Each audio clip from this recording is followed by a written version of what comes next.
faço parte de uma área da comunicação da Federação Espírita do Paraná, que é a área da comunicação social. Então, eu ando pelas casas do Paraná de uma forma geral, né? Não é só a capital, mas também o interior. E isso que eu estou vendo aqui nessa manhã não é o normal. As pessoas não estão retornando, na maioria das casas, ao centro espírita. Então, isso me diz o quanto essa casa é abençoada, o quanto os trabalhadores são bons, porque nós voltamos, porque somos bem recebidos lá na porta, e porque aquilo que é passado aqui tem conteúdo, senão não voltaria.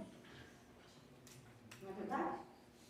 Então, que cada um de nós possa fazer o que pode por esta casa. Porque, olha, é uma das poucas, de verdade. A casa em que eu frequento não voltou ao normal. Então, até trabalhadores. Mas é que assim também nós éramos em quase 300 trabalhadores. Voltou uns 200 e pouco, mas ainda se veja, né? Então, que essa casa de fato seja abençoada, que os mensageiros da paz nos amparem agora, em especial nesse momento, e em todos os momentos das nossas vidas. Somos Jerusalém ou Jericó? Mas para chegar lá, nós vamos dar uma pensadinha aqui na banda Charlie Brown Jr. Os mais jovens lembram, apesar de que eu acho que a banda, depois que teve 2 dos seus participantes que morreram, eu acredito que a banda sumiu. Mas era uma banda bacana, para quem gosta do estilo. E o cantor, eles têm uma música que uma das estrofes diz assim: às vezes eu faço o que eu gosto, às vezes eu faço o que tenho que fazer. Logo eu, que sempre achei legal ser tão errado, eu que nem sempre calmo, mas nunca preocupado, sempre achei legal ser errado e não me preocupo com isso. Como eu tenho filhos que no auge dessa banda eram jovens, então eu cresci escutando esse tipo de música. E até fiz muita inveja para os meus filhos, porque numa vez em que eles estiveram aqui em Curitiba, eu fui levar meus filhos, naquele momento eles eram assim, bem jovenzinhos, e só tinha eu de mais velha lá e o resto tudo aquela moçada, né? Aí o segurança falou assim: nossa, a senhora fica aqui no cantinho, para não ser pisoteada. Então eu fiquei numa escada e o palco aqui e a escada ali. E o Chorão, né, que era o vocalista, cantando. Daqui a pouco ele me viu. Aí ele fez assim para mim, daí nós cantamos lá, cantando junto, eu também sabia a música dela. Aí meus filhos queriam ter uma coisa lá embaixo, porque eles não conseguiam chegar nem perto, e eu cantei de mãozinha dada com o moço lá. Mas veja, então essa letra, quando eu fiquei escutando, eu trouxe para mim, porque nós devemos ouvir tudo sem preconceito, na medida do possível, porque claro, preconceito todos nós temos, inclusive o jovem tem preconceito, que não venha dizer que não, porque tem. Talvez não os mesmos que nós, mais velhos, mas tem. E analisar, será que eu concordo com o que ele está falando? Se eu não concordo, por quê? Até porque esse tipo de atitude vai nos colocando em contato com as gerações que estão vindo e das quais nós tendemos a nos apartar. Aí fica aquela coisa, o jovem de um lado e o velho do outro, ou o idoso do outro. E assim, se nós permitirmos estar abertos, nós vamos ir conversando e às vezes até para fazer umas pontuações em algumas coisas que não são positivas. Mas quando o cantor coloca essa frase aqui, eu fiquei pensando, nós somos assim, todos nós. Quantas vezes nós fazemos aquilo que sabemos que é certo, fazemos porque, entre aspas, temos que fazer. Mas nós não gostamos de fazer aquilo ali. Fazemos porque é o correto, porque todo mundo espera. E quantas vezes nós sabemos que aquela atitude que vamos tomar não é boa, não é correta, inclusive vai nos fazer mal, mas nós fazemos assim mesmo. E eu vou com um exemplo bem material. Quem tem diabetes para comer doce? Porque senão a gente joga lá para coisas grandes. Não, coisinha simples. Tem diabetes, sabe que não pode comer doce. Ai, gente, só um pedacinho não vai fazer mal, depois eu tomo um remedinho. E come. Então, nós temos que ir fazendo esses paralelos aqui durante tudo aquilo que eu vou falar. E eu vou falar em vícios e vou falar em virtudes. Mas traga os vícios para questões desse estilo. Eu gosto de comer doce, não deveria, é um vício que eu tenho, um vício no doce, qualquer coisa assim. Então é importante a gente pensar quantas vezes as nossas ações, as nossas atitudes estão embasadas em coisas que não deveriam ser, mas eu faço porque gosto e assumo. Está errado isso? Não, é um pensamento de cada um de nós. É preciso mudar isso? Claro, foi para isso que todos nós reencarnamos. Para mudar aquilo que detectamos como um equívoco e corrigir. A ideia é a evolução. E o que será vício e o que será virtude? Eu li uma frase creditada a Abraham Lincoln. Eu digo creditada porque eu não tenho certeza que é dele, mas a frase em si ela é muito interessante. Ela diz assim: na minha experiência percebi que as pessoas que não têm vícios têm poucas virtudes. Fiquei pensando naquela fala porque a pessoa traz como Abraham Lincoln, foi um grande homem. Eu falei, mas eu não concordo com isso.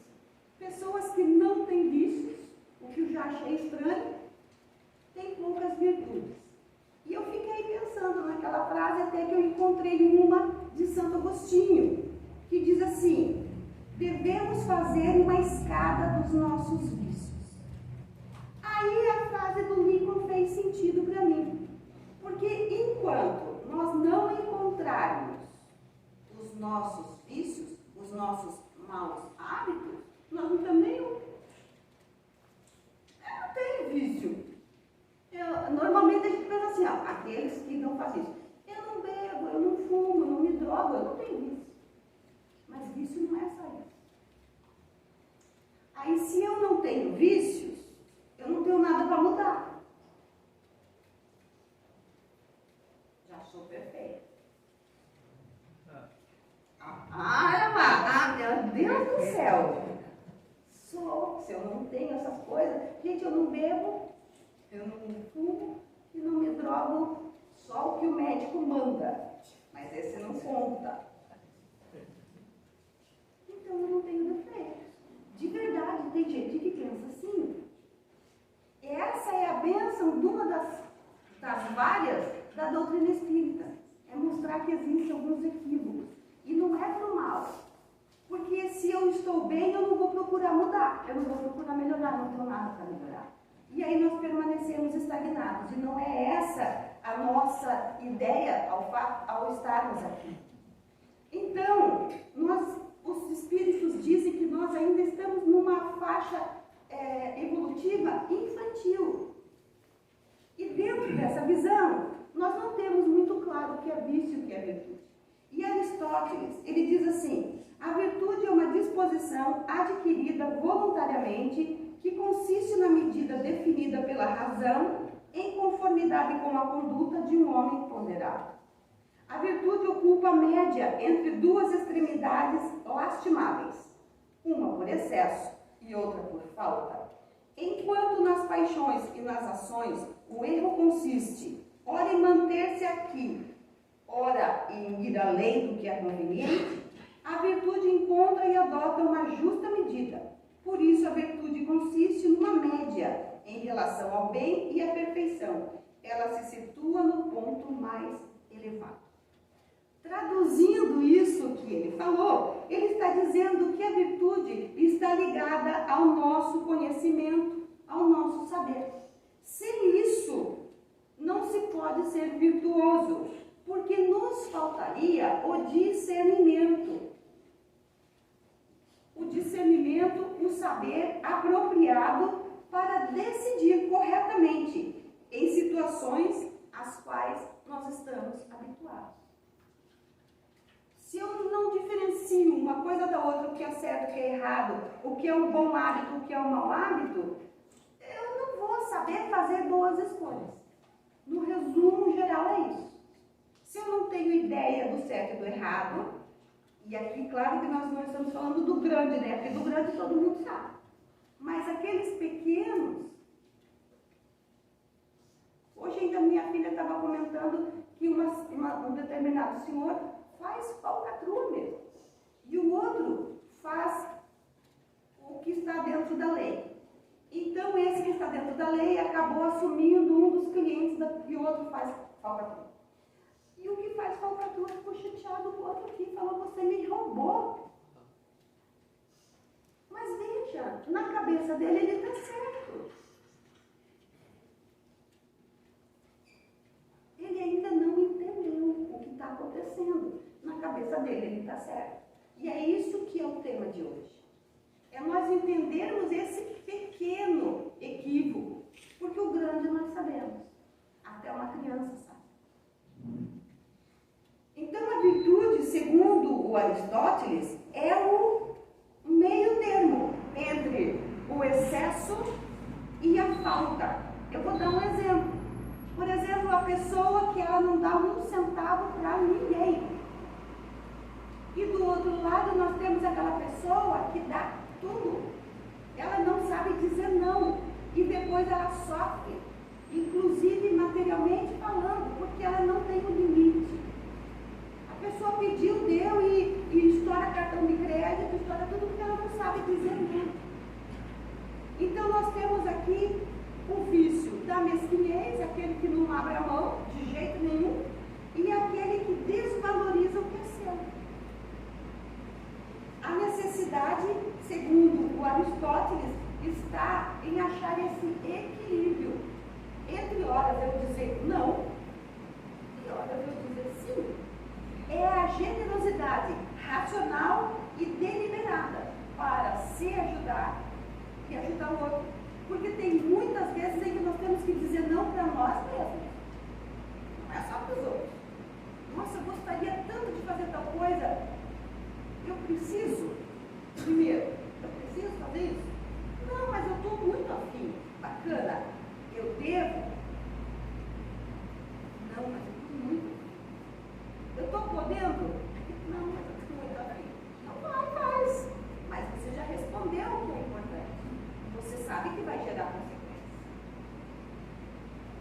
Nós precisamos crescer. Um outro exemplo. Isso daqui, na pandemia, assim, foi visível. São as pessoas que elas sofrem em excesso ou em grau insuficiente. Ela sofre por ela e pelos outros. Ela fica sabendo que o outro está passando uma dificuldade, seja lá qual for. Meu Deus, a criatura entra em desequilíbrio. E às vezes ela nem conhece a pessoa. E em compensação tem aquele outro que ele não está nem aí. E nem para ele, nem para o outro. Então são os excessos. Ora eu estou aqui, ora estou lá. E o Aristóteles, ele diz que é necessário que nós encontremos o equilíbrio. Eu devo sofrer por mim e pelo outro? É claro que não. Eu devo me preocupar. Sempre que nós temos alguma coisa que gera sofrimento, está gritando que nós estamos lidando mal com a situação. Ou ficar preocupado sim. É responsabilidade. Eu sou responsável por determinada coisa, eu preciso achar uma solução. Mas se eu estou sofrendo, é uma escolha minha e está dizendo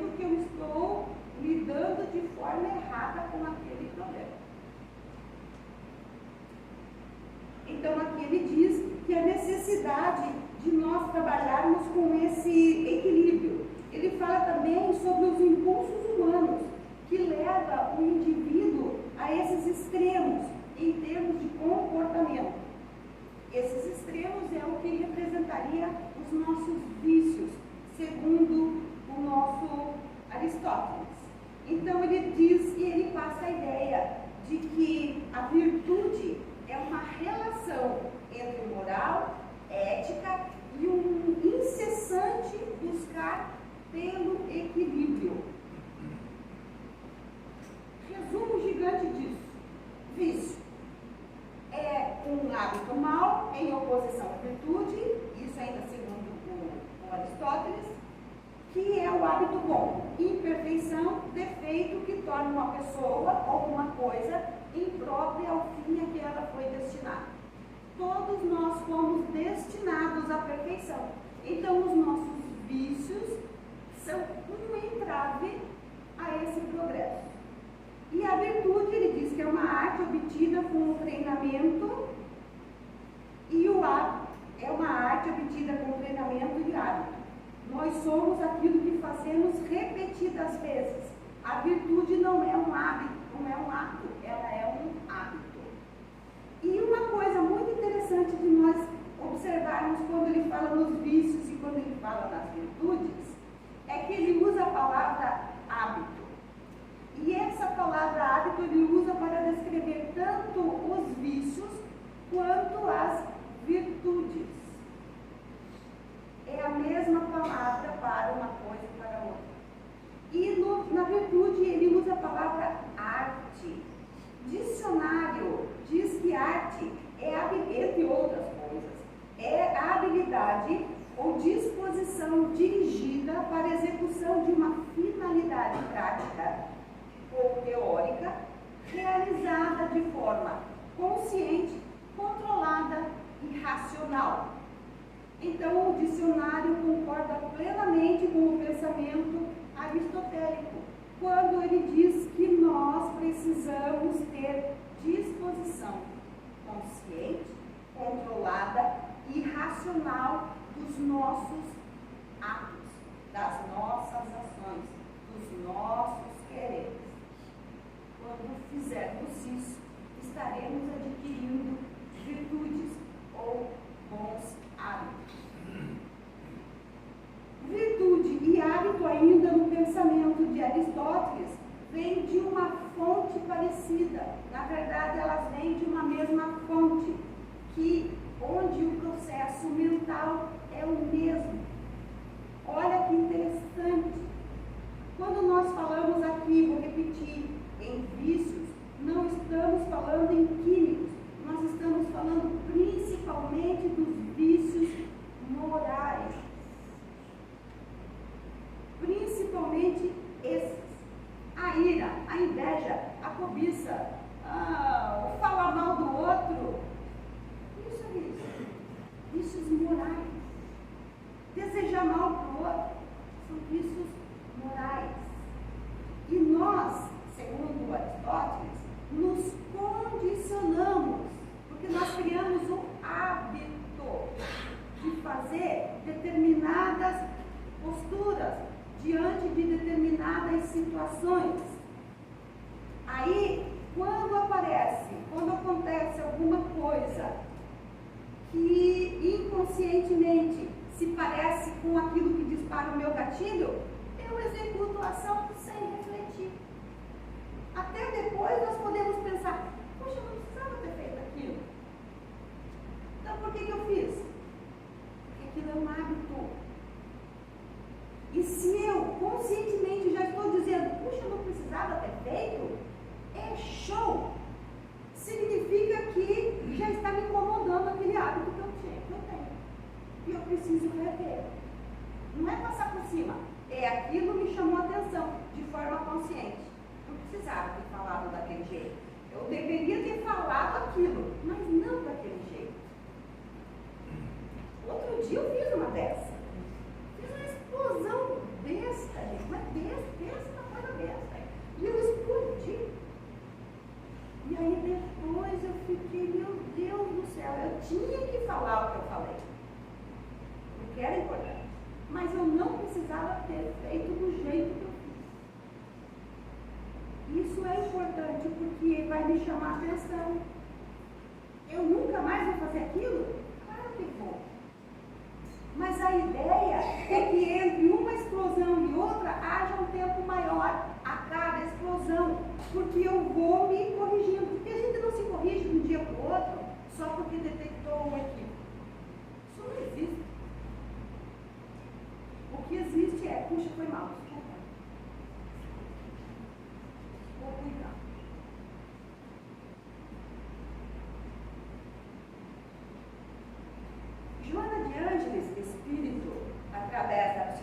psicopedagogia de Divaldo Pereira Franco, no livro Libertação do Sofrimento, ela fala que o comportamento é sempre resultado de um hábito que se fixa no inconsciente, por isso que ele vem automático, ele está lá no nosso inconsciente, e expressa-se automaticamente, tornando-se uma das características da nossa personalidade. Então, o hábito se torna uma característica daquilo que nós somos.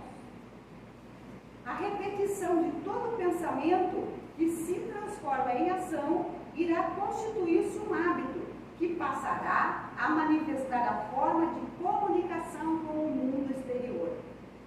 Por exemplo, quando a pessoa ela é contrariada, ela tem por hábito gritar e bater as coisas. Quando ela for contrariada, não, se ela já tem um leve perceber de que ela faz isso, ela vai ter um certo controle. Mas se é uma pessoa que vai vivendo a vida sem se preocupar, ela sempre agirá da mesma forma.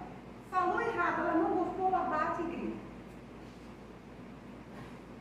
E o mais engraçado é que não adianta necessariamente os outros falarem. Ela tem que se aperceber que está fazendo isso. Porque ela vai ver o quanto aquilo é ridículo e vai começar a trabalhar. Por isso que nós não mudamos o outro. Nós não temos a capacidade de mudar o outro. Nós só conseguimos nos mudar. E quantos nós queremos.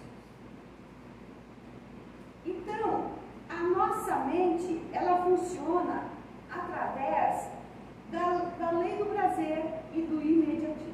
Infelizmente, é assim que nós funcionamos. E tudo isso está aliado a químicos que o nosso próprio corpo produz. Por exemplo, o hormônio da dopamina. Esse hormônio, ele dá prazer imediato. Então, os nossos prazeres é fisiológico. Porque o nosso próprio corpo produz esse hormônio que nos dá prazer. E nós nos habituamos. Nós fazemos alguma coisa, recebemos de imediato o prazer, então nós vamos ficar nessa roda de ficar repetindo. Porque nós queremos aquele prazer que sentimos. E aí, quando nos dermos conta desse ciclo vicioso em que nós entramos aqui, estou falando no sentido de vício, porque também, quando nós fazemos o bem, nós também recebemos essa dopamina, ela não é só para o mal. Tanto que a gente diz assim, às vezes você faz alguma coisa que você não se deu conta, que fez bem para alguém, e essa pessoa do nada vem e diz, nossa, olha, muito obrigada. O trabalhador da casa espírita recebe muito isso. Porque a gente vai fazendo as coisas no sentido de que aquilo é natural.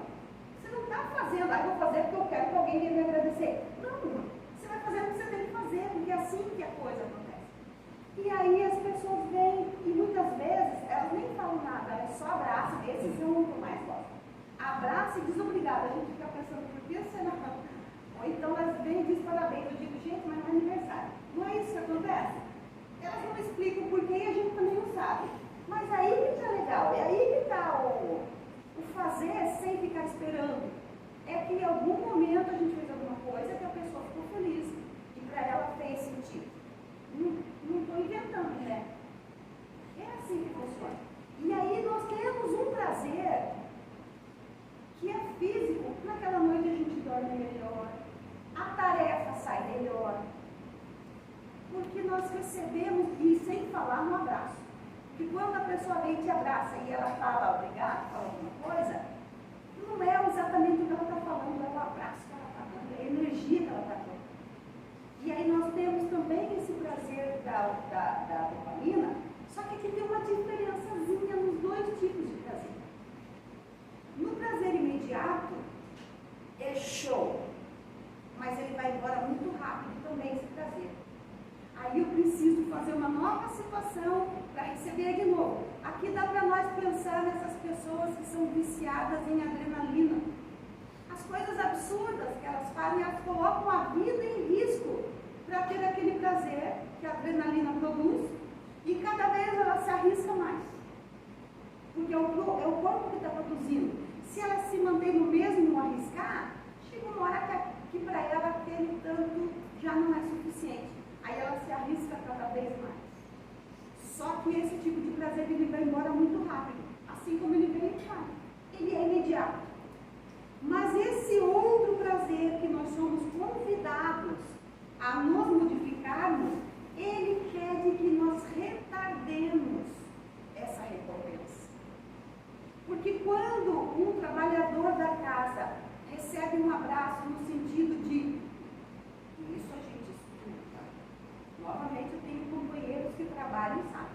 Quantas pessoas que vêm e dizem, eu não me matei porque eu ouvi uma palestra, porque eu ouvi uma aula, porque eu ouvi uma fala. Gente, salva-se uma vida. E esse tipo de prazer, ele vai longe, ele permanece conosco. Ele sai do imediatismo. E é atrás desse tipo de prazer que nós devemos ir. Porque nós somos espíritos imortais. Então nós precisamos que esse prazer se prolongue. E esse prazer nós só conseguimos através dos bons atos. Aí é uma questão já, inclusive, de inteligência. Eu quero o prazer de 10 minutos ou eu quero o prazer de uma vida? Só que esse prazer, como eu disse, ele demora um pouco mais, esse que se prolonga, porque são conquistas. Esse ele exige de nós espera, ele exige de nós renúncia, só que ele será de fato duradouro. Quando nós aprendemos a esperar por esses prazeres, nós vamos dar mais valor a essas conquistas. Porque normalmente esse tipo de conquista é muito suave, ela não vem de uma hora para outra. É muito trabalho, é muita doação. E quanto mais virtudes, ainda segundo o nosso Aristóteles, ele diz, quanto maior a aquisição de virtudes, mais o prazer enche o nosso coração. E aí nós aprendemos que prazer não é o que temos, e sim o que somos e aquilo que nós damos. Aqui Jesus, em Lucas, nós vemos lá em Lucas, um homem perguntou a Jesus, o que fazer para ganhar a vida eterna? Jesus disse que ele deveria seguir os mandamentos, amar ao próximo como a si mesmo. E o homem disse, mas tudo isso eu já tenho feito. O que é que me falta ainda? Eu já amo o próximo e já sigo os mandamentos. O que mais me falta? Vai, vende tudo que tens e dás aos pobres. Depois vem e segue-me. Ao ouvir isso, o homem saiu triste, porque ele tinha muitos bens. E Jesus disse, é mais fácil um camelo passar pelo buraco da agulha do que um rico entrar no reino de Deus. Gente, isso aqui é muito interessante porque nós temos o hábito de mentir para nós mesmos. E o mais grave é que nós acreditamos nessa mentira. Ali, o homem, Jesus diz para ele que ele deve amar o próximo como a ele mesmo e respeitar os mandamentos. Ele disse, mas isso eu já faço. Será que ele fazia todos os mandamentos? Se ele fazia todos os mandamentos, por que ele ficou chateado quando Jesus disse, venda tudo que tem e reparte e vem comigo? Mas ele acreditava que ele fazia. Eu vou dizer uma coisa para vocês, que esses cabelos brancos são uma bênção de Deus, porque a gente vai refletindo algumas coisas ao longo lá. Mas não esperem que vocês chegarem nesse ponto. Sejam mais inteligentes. Gente, nós precisamos. É que quando a gente vai encarar a nossa realidade, a gente foge. Né? Se a gente não fugisse, não teria tanta droga ilícita no comércio e inclusive cabelos brancos usando, porque é para acabar. É que nós temos dificuldade de olhar as nossas limitações. Mas se nós não começarmos, começa pelo pequenininho, porque senão a gente não dá conta mesmo. Começa por um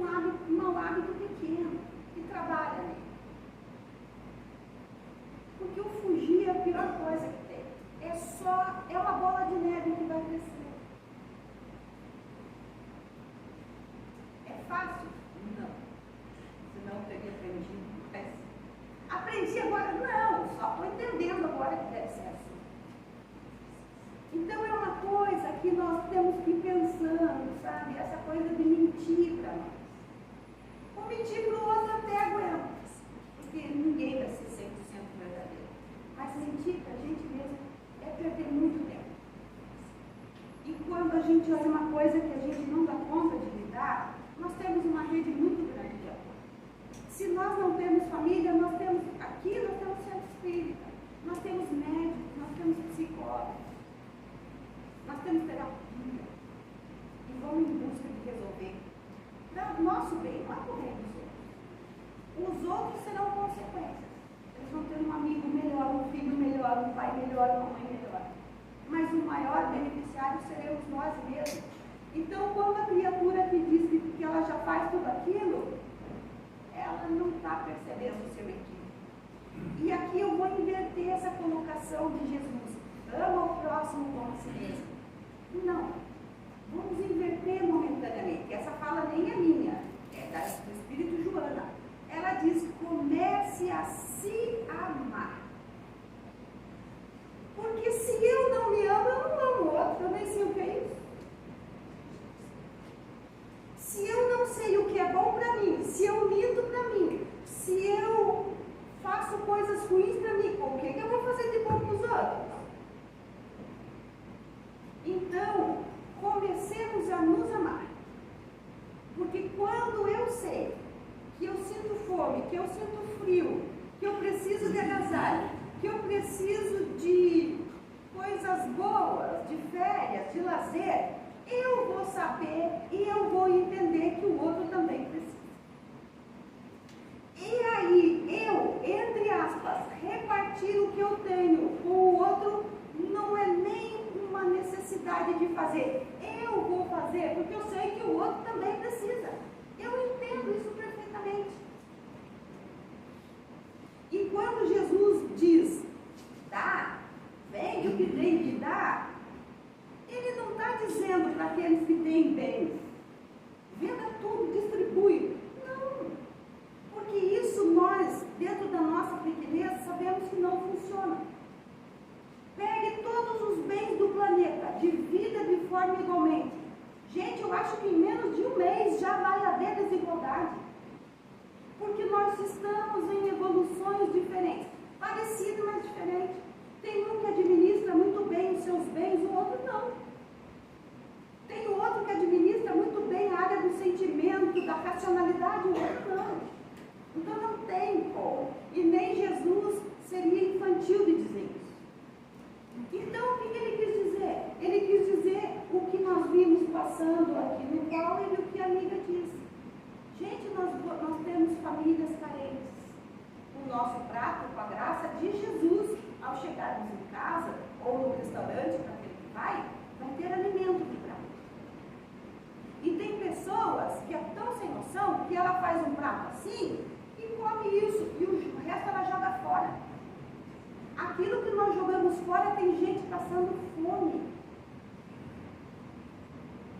É isso que ele está falando. E o dar tudo que tem é nos darmos. Nos darmos. Mais vale voltar 3 vezes até o buffet ou até a panela na nossa casa e pôr de novo, do que nós enchermos uma vez e jogar fora. Hoje é inconcebível jogar comida.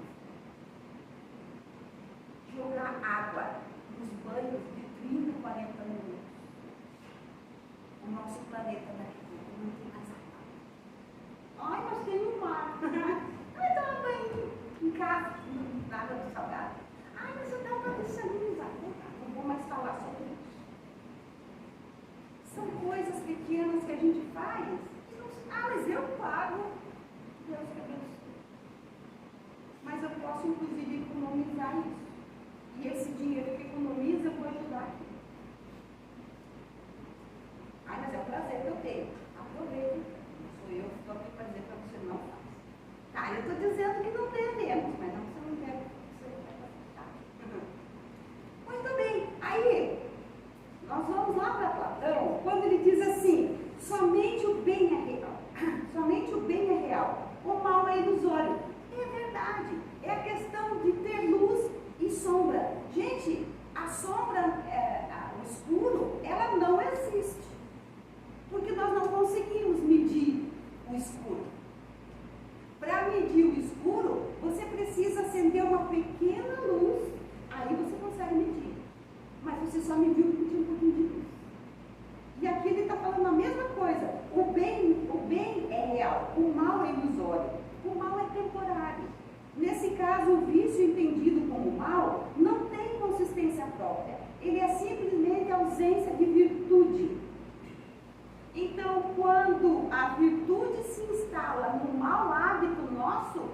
aquele mau hábito foi embora, aquele vício acabou, deixou de existir.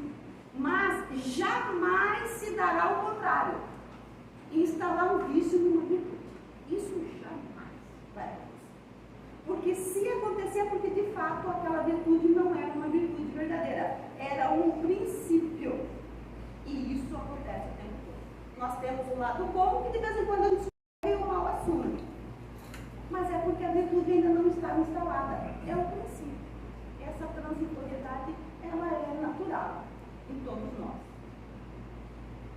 E o Spinoza ainda lhe diz, o vício é a submissão das paixões, é deixar-se governar pelas causas externas. Não é o mal, mas é uma fraqueza. A virtude é tornar-se senhor das paixões, a causa das próprias ações. O ser virtuoso pode transformar as suas tristezas em alegria e os seus fracassos em êxito. Então ele está dizendo, né, que nós somos seres fadados a esses bons hábitos, e quando nós cometemos maus hábitos, quando nós fazemos más ações, não é porque nós somos pessoas más, mas é porque nós ainda somos fracos em determinadas coisas. Nós ainda cedemos ao mau instinto. Mas não é por maldade, é muito mais por ingenuidade. Tem horas que a gente faz mal por mal? Tem. Mas não é a maior parte, graças a Deus, do estágio que nós estamos. Normalmente nós agimos mais por fraqueza mesmo. E aí depois a gente até reconhece, pede desculpa. Às vezes não pede, mas a gente intimamente já reconhece que aquilo ali não é legal. E aí quando nós falamos aqui o Spinoza está falando em paixões, será que a paixão então é uma coisa ruim? Vamos lá para o livro dos Espíritos, na questão 908, quando Kardec diz que as paixões são como um corcel, aquele cavalo poderoso que existe, que é uma raça, que ele diz que as paixões são como um corcel, que é útil quando governado e perigoso quando é ele que governa. Tudo na nossa vida nós somos movidos pela paixão. O grande problema é quando a paixão governa, quando é ela que manda. É a mesma coisa a riqueza. A riqueza é o mal? Claro que não, é uma bênção. Porque é ela que movimenta tudo. O problema está quando esse dinheiro governa o seu proprietário. Aí se torna uma pessoa mesquinha e tal. Então o problema é quando ela inverte. Tanto que se fosse uma coisa ruim, Deus não teria colocado aqui para nós, né? E a Joana de Ângela, ela diz assim, os hábitos de qualquer procedência são resultados da dinâmica de manutenção da repetição mediante afinidade com este ou com aquele. Quanto mais se repetirem as tentativas e ações, mais serão fixadas no comportamento, tornando-se uma denominada segunda natureza. Os vícios decorrem da acomodação mental e moral. As situações penosas e equivocadas que exigem esforço para saludar direcionamento, mas que a falsa sensação de prazer se transforma em pesar ou aflição logo que fluida. Então a Joana diz que o nosso hábito surge por repetição, ela diz que isso decorre da nossa acomodação mental e ela diz que exige esforço para mudar. Pensando aqui, e já que tudo vem de uma mesma fonte, nós diríamos que o mau hábito e o bom hábito seria a mesma proporção para a aquisição, mas não é.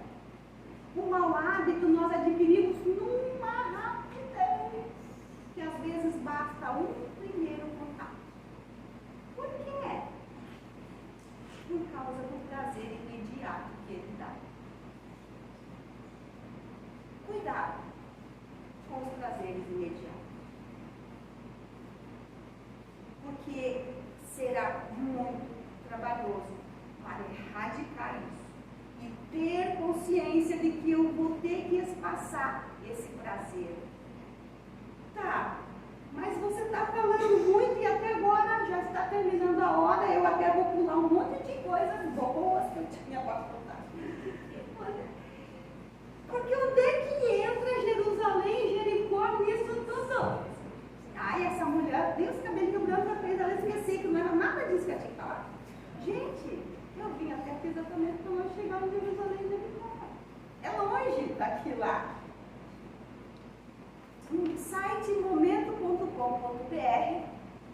tem lá esse texto que chama Jerusalém e Jericó.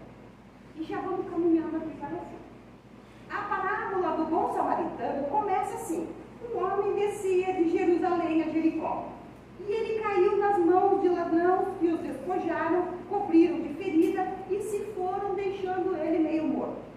É de se perguntar por que o homem sofreu aquelas agressões.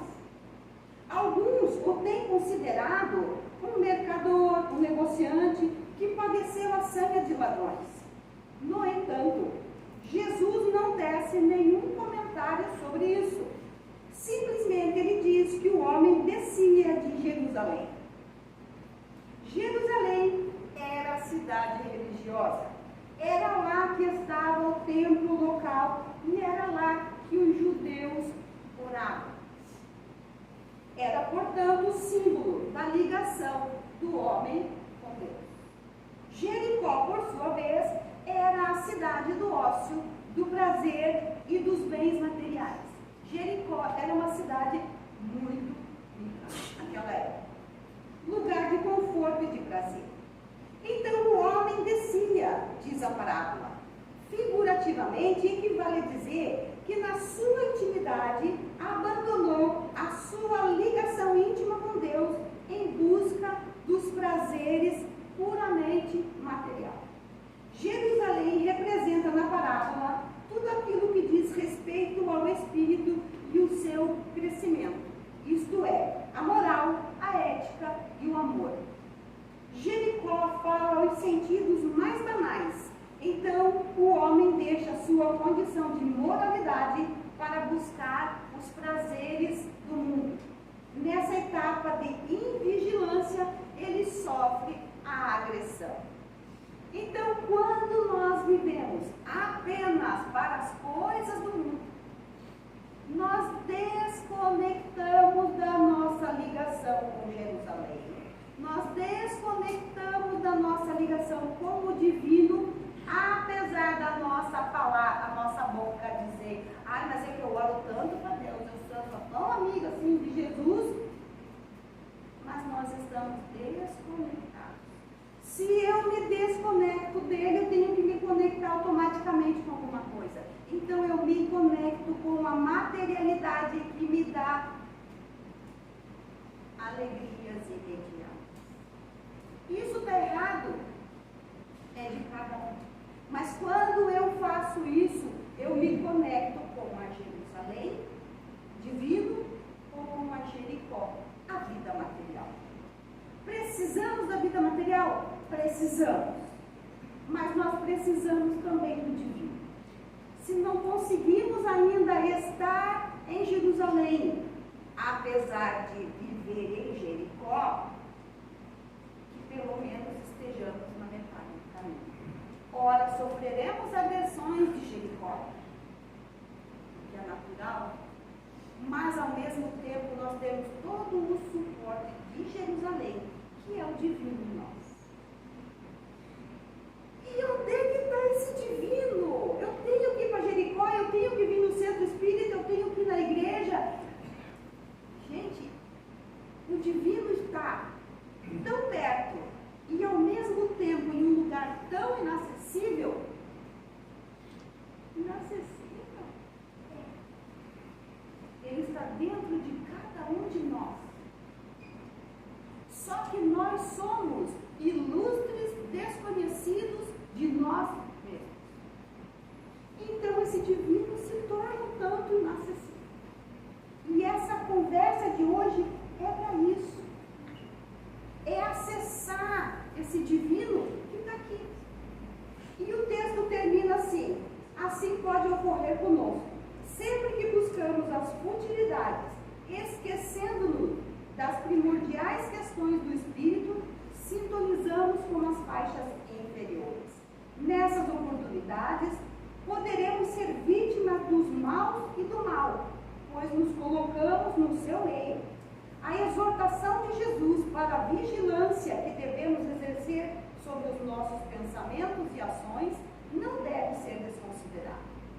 O homem agredido encontrou o bom samaritano que o socorreu. Entretanto, se não tivesse sido invigilante, poderia não ter sofrido o assalto. Ah, mas não acontece com a gente só o que Deus permite? Mais ou menos. Porque tem uma passagem que diz assim, que o pastor não teme o lobo. O pastor teme a ovelha que, por sua vontade, se desgarra do rebanho e vai em busca do lobo. Se ela está fazendo isso de vontade própria, Deus deixa. Nós temos livre-arbítrio.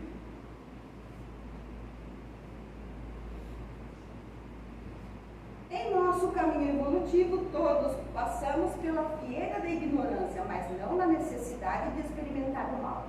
Existem questões em nossas vidas das quais não podemos nos furtar. Então, estão no cômputo das nossas necessidades sofrê-la, seja por questões de resgate ou por ser um convite ao progresso. Isso porque, sempre que as dificuldades nos alcançam, nosso instinto de conservação nos impele a buscar soluções. Nessa busca, criamos condições novas para nós mesmos e para a humanidade. É o que chamamos progresso. As pandemias, ao longo dos séculos, nos conduziram a pensarmos em melhores condições ambientais, de higiene, de cuidados, para evitarmos a contaminação. Contudo, existem muitos problemas que não precisaríamos ter. Basta maior vigilância pessoal, melhor controle das nossas emoções e dos nossos sentimentos. Dessa forma, entendamos que optar por Jerusalém ou por Jericó é uma questão pessoal. Importante que saibamos realizar a melhor escolha. Então, eu trouxe tudo antes de chegarmos a Jerusalém e a Jericó, para dar suporte a entendermos essa parábola ou esse texto tão importante. Nós podemos tudo, mas nem tudo nos convém, já dizia Paulo de Tarso. Escolhas. Antes dos senhores adentrarem aquela porta, as suas escolhas tinham um preço. Hoje, quando todos nós sairmos por aquela porta, as nossas escolhas terão outro preço. Porque agora nós já temos ciência de algumas coisas. Muito obrigado pelo convite da casa, muito obrigado pelo convite dos senhores. Eu posso fazer o convite da nossa conferência? Quinta-feira já vai começar a 25ª Conferência Estadual Espírita da Federação Espírita do Paraná. Esse ano ainda será online. Com a graça de Deus, ano que vem já será presencial. Aí só definir onde. Está mais ou menos certo que vai ser ali no Parque Barigui. Esqueci o nome daquele espaço gigantesco lá. Mas assim, vamos ficar com esse ano. Então, meus amigos, já na quinta-feira nós teremos Divaldo no canal às 20 horas. É Canal Fé. Então, esperamos todos.